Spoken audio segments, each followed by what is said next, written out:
নমস্কার বন্ধুরা, আমি উত্তম আর তোমরা দেখছো সৌমিত্র জোন। বন্ধুরা, এই মুহূর্তে যে বিষয় নিয়ে আমরা আলোচনা করব সেটি হচ্ছে রেশন কার্ড। এই মুহূর্তে অনেকেরই রেশন কার্ড বর্তমানে ডিঅ্যাক্টিভেট হয়ে যাচ্ছে।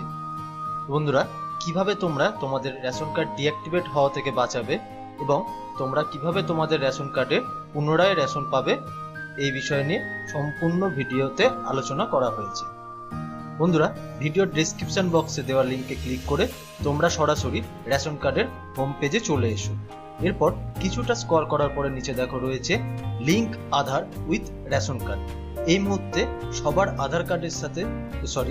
রেশন কার্ডের সাথে যদি আধার কার্ডের লিঙ্ক না থাকে, সেক্ষেত্রে প্রত্যেকটি কার্ড ইন্ডিভিজুয়ালি ডিঅ্যাক্টিভেট করে দেওয়া হচ্ছে। তো এর জন্য সর্বপ্রথম এন্টার রেশন কার্ড অপশনে এসে তোমরা তোমাদের রেশন কার্ড নম্বরটি পুরোটি লেখো। এরপর দেখো রয়েছে পাশে একটি ক্যাপচা বক্স, এখানে সম্পূর্ণ ক্যাপচাটি ফিল করো।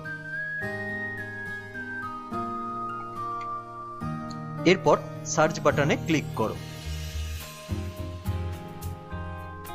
সার্চ বাটনে ক্লিক করার সাথে সাথে এখানে যাদের আধার কার্ডের সাথে রেশন কার্ডের লিঙ্ক নেই তাদের আধার নট লিঙ্কড অপশন আসছে, আর যাদের আধার কার্ডের সাথে অলরেডি লিঙ্কড আছে তারা অলরেডি এখানে শো করছে, দেখতে পাবে আধার লিঙ্কেড।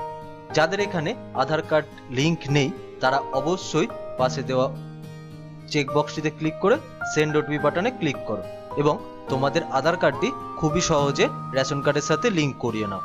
এভাবেই তোমরা পুনরায় তোমাদের কার্ডটিকে আবার বাঁচিয়ে তুলতে পারবে এবং তোমাদের কার্ডে আবার রেশন দোকান থেকে নতুনভাবে রেশন পাবে।